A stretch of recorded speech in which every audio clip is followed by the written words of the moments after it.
The brain functions through the interaction of neurons, neurotransmitters, and hormones. Brain function can become severely compromised when harmful drugs mimic, block, or alter the natural neurotransmitters produced in the brain.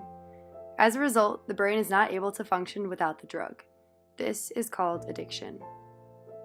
This is a brain scan of a meth abuser. The photo on the left shows the brain scan of the healthy, unaddicted brain. The red color in the center of the scan symbolizes the natural dopamine receptors in the brain.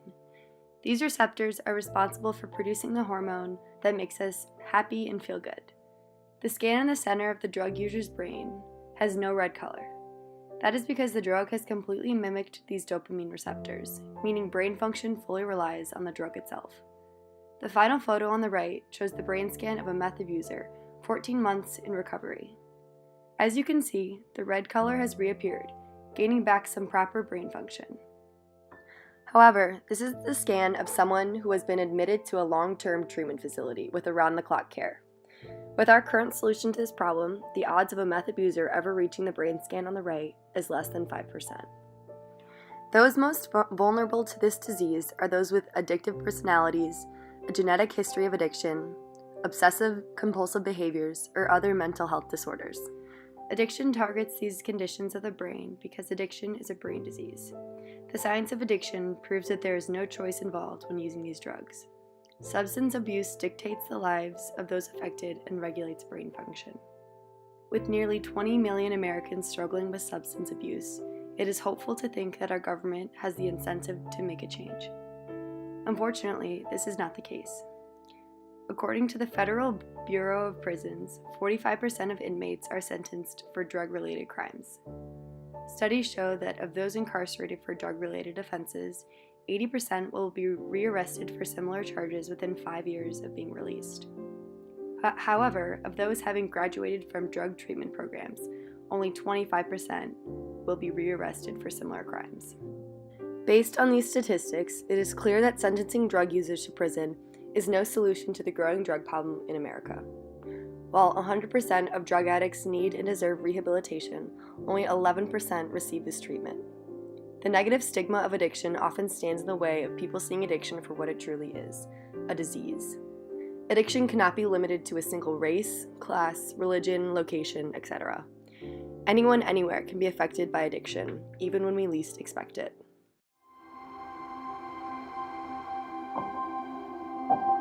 I had an amazing childhood. I had a loving mother, a loving father, 2 wonderful sisters. I don't know how I ended up being that way. I started from a young age noticing that my tolerance for drugs and alcohol were much different from my friends. I experimented with alcohol and marijuana as a teenager and noticed that there was never enough. I started with pills, pain prescription that escalated very quickly. As a nurse, I found out that I had the access I needed to continue supporting my addiction. In the beginning, I was able to use pills. Once it was out, I was okay. Didn't have any withdrawal symptoms.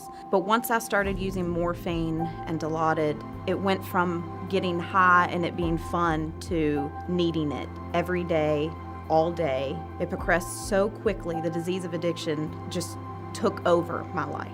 My lowest point was when I was escorted out of the hospital. I had been caught for diversion of narcotics. It was my rock bottom. I worked so hard to become a nurse. This was the last thing I could ever imagine myself doing. It broke my heart. I was lost. I identify myself as a nurse. I lost my license to practice nursing. There's no words. I was devastated. When I first got to First Step, I missed my family tremendously, my little girls, my husband, but I knew I needed to be there. I knew it was the right thing to do.